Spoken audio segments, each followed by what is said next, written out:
আসসালামু আলাইকুম, আশা করি সকলে ভালো আছেন। এখন রয়েছে ময়মনসিংহ বিভাগের জামালপুর জেলা ইসলামপুর উপজেলার চরপটিমারি ইউনিয়নের 4 নং চর বাজারের নিকট। এদিকে দেখতে পাচ্ছেন, ওইদিকে হলো শেরপুর শেরপুর সদর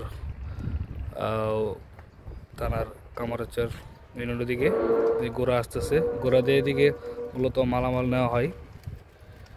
তো এই যে এদিকে সরিষা ক্ষেত রয়েছে অনেক।